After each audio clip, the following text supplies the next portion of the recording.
دنیا کی تاریخ میں بہت سارے نافرمان قومیں اللہ تبارک و تعالی نے اپنے مختلف عذابوں سے ہلاک کیے ہیں۔ فرعون اور نمرود جیسے بڑے بڑے کافر اور ظالم جابر بادشاہ اور حکمران اور قوم سمود اور قوم عاد جیسے نافرمان قومیں ہلاک کیے گئے ہیں، مگر دنیا کی واحد قوم لوط علیہ السلام ہے، جس کو اللہ تبارک و تعالی نے ایسے دردناک اور ہیبتناک عذاب سے ہلاک کیا کہ اس جیسے عذاب سے نہ تو ان سے پہلے اور نہ ان کے بعد کسی کو ہلاک کیا گیا۔ تو پیارے دوستو، اس قوم نے آخر ایسا کیا جرم کیا جس کے وجہ سے اللہ تبارک و تعالی نے ان کی بستی کو الٹ دیا اور ان پر اوپر سے پتھر برسائے اور رہتی دنیا کے لیے عبرت کا نشان بنایا۔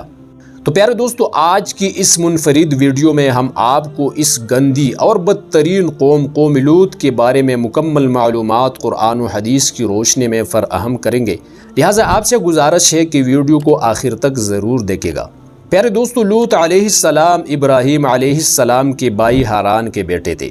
اللہ تبارک و تعالی نے لوط علیہ السلام کو ابراہیم علیہ السلام کی زندگی میں نبوت سے سرفراز فرما کر ایک بڑی امت کی طرف مبعوث فرمایا، جو سدوم نامی بستی کے رہنے والے تھے۔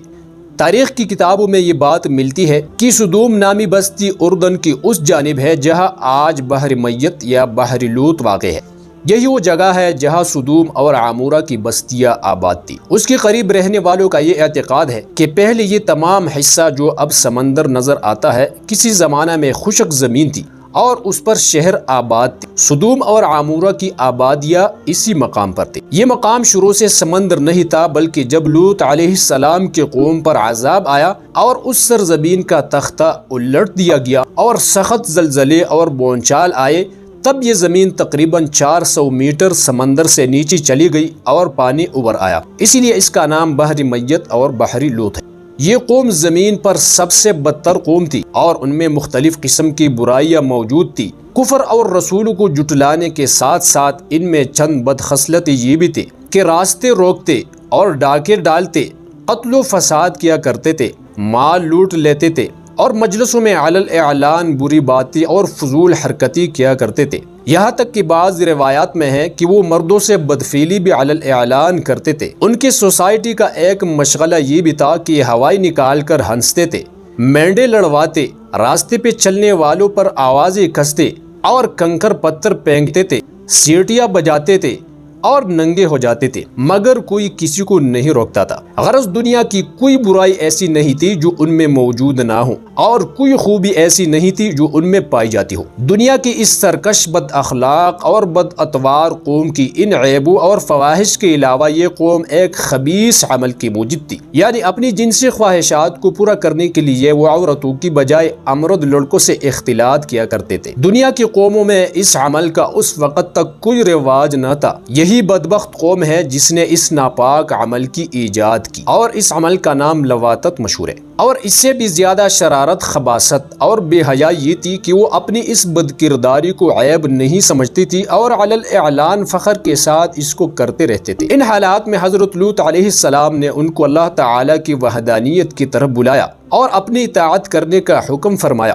اور ان کو ان کی بے حیائی اور خباثتوں پر ملامت کی اور شرافت اور طہارت کی زندگی کی رغبت دلائی اور خوبصورت خطابت اور نرمی کے ساتھ جو ممکن طریقے سمجھانے کے ہو سکتے تھے ان کو سمجھایا اور واعظ و نصیحت کی اور گزشتہ قوموں کی بد اعمالیوں کے نتائج بتا کر عبرت دلائی اور ان کو بے حیائی اور مردوں سے جنسی خواہشات سے روکا اور ان کو بتایا کہ جنسی خواہشات اپنی بیویوں سے پوری کرو جن کو اللہ تبارک و تعالی نے تمہارے لیے پیدا کیا ہے۔ مگر ان بدبختوں پر بالکل اثر نہ ہوا، بلکہ اس کا یہ الٹا اثر ہوا کہ کہنے لگے کہ ان کو اپنے شہر سے نکالو اور کہتے کہ اگر تو سچا ہے تو اللہ کا عذاب لے آ۔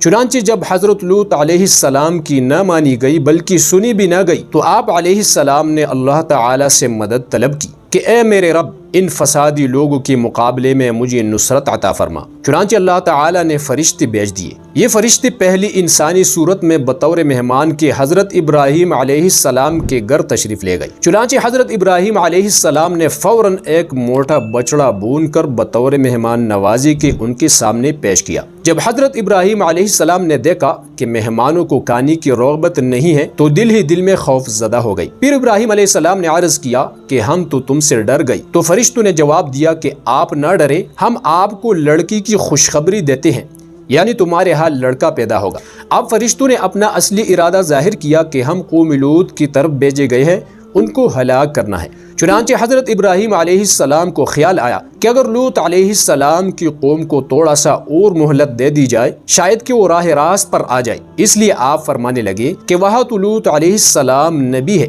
تو فرشتوں نے جواب دیا کہ ہم ان سے غافل نہیں ہیں، ہمیں حکم ہے کہ انہیں اور ان کی خاندان کو بچا لے، ہاں ان کی بیوی تو بے شک ہلاک ہوگی کیونکہ وہ اپنے قوم کی کفر میں ان کا ساتھ دیتی رہی ہے۔ چنانچہ ملائک یہاں سے رخصت ہو کر خوبصورت لڑکوں کی صورت میں حضرت لوط علیہ السلام کے پاس پہنچے تاکہ قوم لوط کی پوری آزمائش ہو جائے۔ انہیں دیکھتے ہی حضرت لوط علیہ السلام شش و پنج میں پڑ گئی کہ اگر انہیں ٹہراتے ہیں تو کفار بڑبڑا کر آ جائیں گے اور مجھے تنگ کریں گے اور انہیں بھی پریشان کریں گے، اگر نہیں ٹہراتا تو یہ قوم کے ہاتھ پڑ جائیں گے۔ لوط علیہ السلام چونکہ قوم کی خصلت سے واقف تھے اس لیے ناخوش اور رنجیدہ ہو گئی، زبان سے بھی نکل گیا کہ آج کا دن بڑا ہیبت کا دن ہے، قوم والے اپنی شرارت سے باز نہیں آئیں گے، مجھ میں ان کی مقابلہ کی طاقت نہیں کیا ہوگا۔ حضرت قتادہ رحمۃ اللہ علیہ فرماتے ہیں کہ حضرت لوط علیہ السلام اپنی زمین پر تھے کہ یہ فرشتی انسانی صورت میں آئے اور ان کے مہمان بنے۔ شرما شرمی کی وجہ سے لوط علیہ السلام ان کی مہمان نوازی سے انکار نہ کر سکے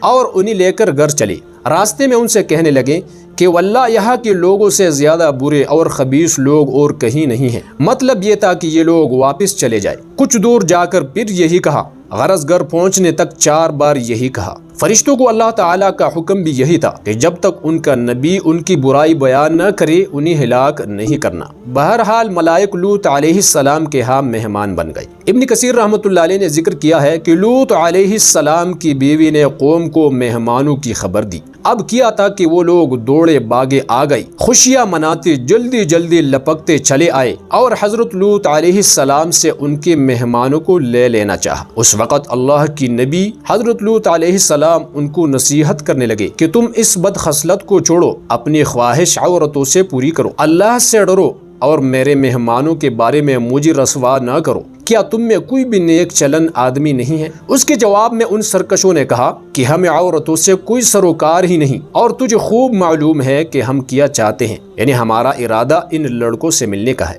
ابن کثیر میں ہے کہ ان خبیث لوگوں نے آپ کے گھر کا احاطہ کیا ہوا تھا اور ہر طرف سے لپکتے ہوئے آپ پہنچے تھے۔ حضرت لوط علیہ السلام دروازے پر کھڑے ہوئے ان بدبختوں کو روک رہے تھے۔ جب کسی طرح وہ نہ مانے اور لوط علیہ السلام انتہائی تنگ آ گئی تو اس وقت جبریل امین گھر سے نکلے اور ان کے منہ پر اپنا پر مارا جس سے ان کی آنکھیں اندھی ہو گئی، جیسا کہ سورہ قمر میں اللہ تعالی کا فرمان ہے جس کا ترجمہ یہ ہے، اور انہوں نے لوط علیہ السلام سے ان کے مہمانوں کو لینا چاہا تو ہم نے ان کی آنکھیں مٹا دیے۔ بہرحال ملائکہ نے حقیقت حال سے حضرت لوط علیہ السلام کو آگاہ کیا اور کہنے لگے، اے لوط ہم تیرے رب کی بھیجے ہوئے فرشتے ہیں، یہ لوگ ہم تک یا آپ تک بالکل نہیں پہنچ سکتے، آپ رات کی آخری حصے میں اپنے اہل و عیال کو لے کر یہاں سے نکل جائے۔ چونکہ لوط علیہ السلام کی بیوی نے لوط علیہ السلام پر ایمان نہیں لایا تھا لہٰذا بیوی کو ساتھ لے جانے سے روکا گیا، اس لیے کہ جو آفت قوم پر پڑنے والی ہے وہی اس پر پڑے گی۔ لوط علیہ السلام کی مزید تشفیع کے لیے فرشتوں نے اس خبیث قوم کی ہلاکت کا وقت بھی بیان کر دیا کہ صبح ہوتی ہی یہ تباہ ہو جائے گی اور صبح اب بالکل قریب ہے۔ امام ابن کثیر رحمۃ اللہ علیہ نے اپنی تفسیر میں حضرت مجاہد رحمۃ اللہ علیہ کے حوالے سے نقل کیا ہے کہ حضرت جبریل علیہ السلام نے ان سب کو جمع کر کے ان کے مکانات اور مویشیوں سمیت اونچا اٹھا لیا، یہاں تک کہ ان کی کتوں کی بھونکنے کی آوازیں آسمان کی فرشتوں نے سن لیے۔ آپ اپنے دائیں پر کے کنارے پر ان کی بستی کو اٹھائے ہوئے تھے، پھر انہیں زمین پر الٹ دیا، ایک کو دوسرے سے ٹکرا دیا، آسمان سے ان پر پکی مٹی کے پتھر پے در پے برسنے لگے اور ان پتھروں پر قدرتی طور پر ان لوگوں کے نام لکھے ہوئے تھے، جس کے نام کا پتھر تھا اسی پر گرتا تھا، یہ ان شہریوں پر بھی برسے اور یہاں کے جو لوگ دوسرے گاؤں میں تھے ان پر بھی وہی گرے، ان میں سے جو جہاں تھا وہی پتھر سے ہلاک کیا گیا۔ کوئی کسی جگہ کھڑے ہو کے کسی سے باتیں کر رہا ہے، وہی آسمان سے پتھر آیا اور اسے ہلاک کر گیا، غرض ان میں سے ایک بھی نہ بچا اور ان کی سدوم نامی بستی تہ و بالا ہو گئی۔